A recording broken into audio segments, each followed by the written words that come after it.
I survived a motorcycle accident that I shouldn't have. I used to go to my university on a motorcycle. One day I was late and was driving quite fast when suddenly a man on a horse cart came from the side and blocked the entire 2-lane road. I was going too fast to be able to slow down and was about to crash right in the middle of the horse and the cart. When I was about 5 meters from the horse cart, I panicked and closed my eyes. When I opened them, I found myself on the side of the road and my bike was stationary. I looked up and the road in front of me was clear. I looked back and the horse cart was still there, but 15 meters behind me. I never even applied my brakes and had apparently teleported 20 meters away safely on the side of the road. I still can't explain it to this day. I've heard similar stories. I guess the trick is closing your eyes. In the comments, there's a link to a story told by someone who had a similar experience, and I found it to be a very interesting read. It is pretty long, but it's definitely worth it, so stick around. On the 15th of July 2013, at about 7:45 am, I was on my way to work and approaching the intersection and getting ready to take a left-hand turn. This was a notoriously dangerous intersection on any day, and there have been many accidents there.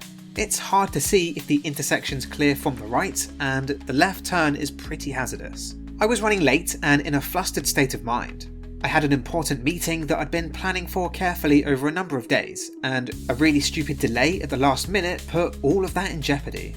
I approached the intersection in a hurry. I looked to the right and believed that I'd correctly viewed that nothing was approaching from the right, so I made the left turn.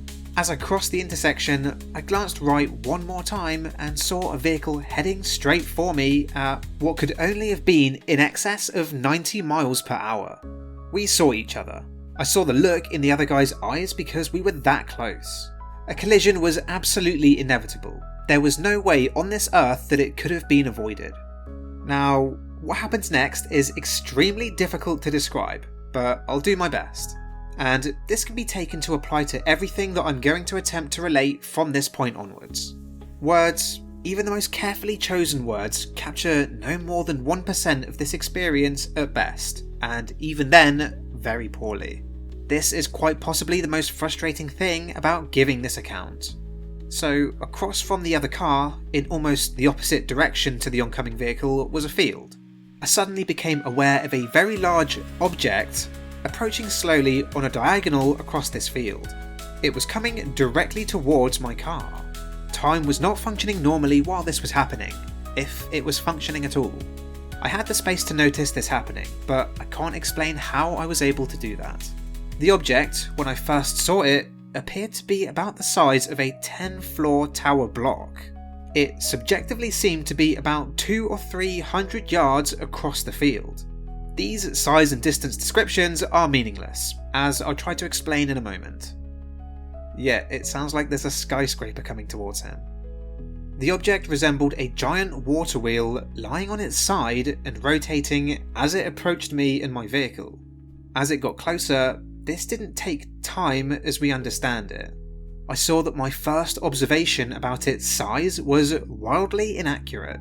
It was more like the size of a small city. As it got closer still, I understand that all scale and distance estimates were meaningless. It was larger than what we think of as the world. Just trying to wrap my head around that. As it approached me, I became aware of its power and significance. My mind interpreted this as being an up-close, giant-scale physical object. Okay, now this part is particularly difficult to explain. As the object drew near to me, a kind of sensation came over my person and I knew exactly what this thing was. Not only that, but I knew everything that pertained to it. What it was doing, what its business was with me, where and when I'd seen it before, why I was seeing it now, and many other things that I can't now recall. I'd seen this object before I was born, and I will see it again when I die. We all knew it before we were born. We will all see it when we die. But this information is eclipsed from us while we're alive. And that is why I was seeing it now in the experience, because I was in the process of dying in a fatal car crash. Here's what I can remember, as best as words can tell. This wheel wasn't something that moved towards me through the world, or through reality somehow. It was an illusion that my senses were constructing for me. The wheel was reality itself. It represented every conceivable possibility for a life, or for a world that could ever be envisioned or imagined. As it approached me, I became aware that what we call our world was contained within it. Our world was simply one of the numberless slots or paddles in the water wheel. It had always been so. My life, your life, our world, all of us, we were a part of this wheel structure, and we'd always been a part of this structure. It simply now made itself visible to me. Then began the truly terrifying dimension of this experience. Words cannot even begin to describe the level of fear I experienced. The water wheel sort of rolled across me, and then across the place where my car was in the road. As it did so, I began to be hit by each of the paddles in the wheel. Remember that all of this is just a way of talking. It does not and cannot remotely describe the real situation as it actually was. But some sense of it can be had by imagining that in the space of each paddle there was a kind of spinning film of water, like a waterfall on its side. Imagine a film of water being thrown outward from the wheel in each slot, as if by centrifugal force. Imagine being slapped or splashed by each of those films as you collide with it and pass through it to the next one. This is what was happening, except these weren't just films of water.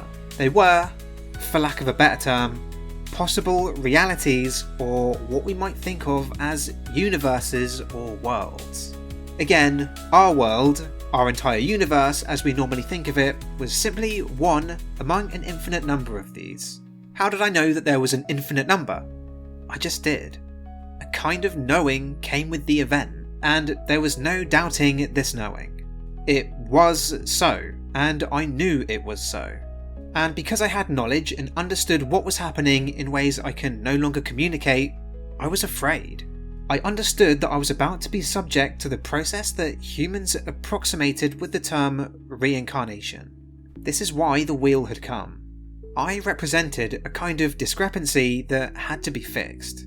The event, or perhaps the imminent event, on the highway had caused me to slip out of, or fall between, the paddles on the wheel. This structure had some kind of cosmic purpose of sorting things into their correct natural place.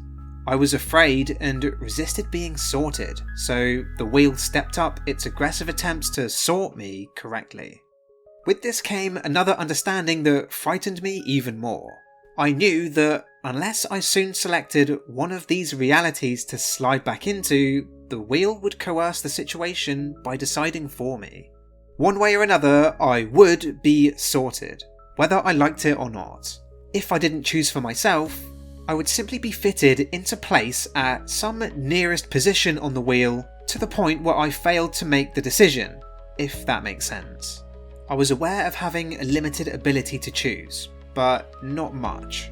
Even that limited ability wasn't much use because each reality slammed against me and through me before I could make much sense of what it contained. Even I did not remain the same from one slot in the wheel to the next. It was as if when each film broke over me, I was destroyed and made again from the ground up as a completely new self. There was no continuous me that travelled unaltered through that wheel and can somehow report back on this experience. This is just one of many things that is so very hard to explain. The very idea of a continuous self was contradicted by this experience. I've forgotten, or perhaps deliberately suppressed, the vast majority of what I saw in the various universes or paddles of the wheel. At the beginning, they seemed very similar to this world. For example, I have a floating memory of seeing various different scenarios of how the accident played out. I suspect that these were all nearby paddles on the wheel. In one of them, I remember seeing what looked like my own vehicle thrown right off the road and so badly damaged that it looked like it had been folded in the centre like a pocket knife. I seem to recall many other scenarios like this that I can no longer remember. To clarify, what I mean is that I seem to file or flip through numerous conceivable possibilities for the outcome of the accident. I can remember doing this, but I cannot remember what any of these particular worlds contained. I have no explanation for why I failed to experience any of the phenomena usually reported with the imminent death situations like the tunnel, the light, and so on. I suspect that imminent death experiences are symbolic scenarios that flash up just as someone is entering or exiting the wheel, but before the situation has developed very far. At no stage did I see anything whatsoever that resembled what we humans would think of as an afterlife or spirit world or life after death realm. It's as if we're either on the outer surface of the wheel itself, in one of its realised worlds, or else we are dead and we are the wheel itself. The wheel is a space where all uncreated possibilities exist, but nothing completed or actual. And bear in mind that nothing was concealed for me. I was the all, and knew the all. I certainly don't retain it, or pretend to, but I knew it then. I began to grow extremely panicked. Each time I thought I was just beginning to get a handle on things, I would be slapped over violently and ruthlessly into a new slot in the wheel, and a whole new me would crystallise, along with all the memories and assumptions that went along with that world. I remembered none of who I was just a moment ago in another paddle on the wheel. I had no memory whatsoever of where I'd come from or the highway situation in my world. I had zero memory of that world. I knew I'd come from somewhere, but had no recollection of where that was or even who I was. It was about the most bizarre thing that you could imagine. Somehow though, I can only assume that it happened without any conscious action on my part. The possibilities appearing in the wheel began to narrow down and become somewhat more familiar again. Scenarios associated with the accident began to appear once more. I say once more, but I have no real way of knowing whether this was a separate incident to what I described above, or whether it was the same incidences, because time was functioning so unusually during the whole episode. Again, I saw, or seemed to see, variations or possible world outcomes where I died in the crash. I seemed to understand intuitively that if I went into any of these, I would be there for only a few moments or minutes at most, and then I would have to come out and face the wheel again almost immediately. I didn't want to do this, but there was an odd kind of knowing associated with that too. The wheel didn't seem bothered one way or another. It didn't seem to matter to it whether I emerged again in 3 minutes time or 3 decades time. All it cared about was sorting me, and there was a kind of ruthlessness to this that I will not soon forget. I found myself back on the highway in what seemed to be a very short distance back up the road, still approaching the intersection. This is just one of the many mysteries associated with the event that I cannot explain. Did I choose a world which was a version of our universe in which the accident hadn't quite happened yet, but was just seconds away from happening? I can't say, because I have no memory of making that decision. I remember the look on that driver's face as clearly as if it were yesterday. I remember him bracing back on the wheel, but I braked as I reached the intersection, and that driver, or his car, was simply nowhere to be seen. Well, I'd planned to do a lot more stories, but I want to just sit and think for a while now. Cannot believe how many what the f***s I had to edit out of that. Okay, well, I hope you enjoyed this episode. I'll do the rest of the Glitch in the Matrix stories next week. Please leave a comment to tell me what you thought about this. I thought it was very absurd in a lot of ways, but also really profound. Don't forget to like and subscribe, and I'll see you in the next episode.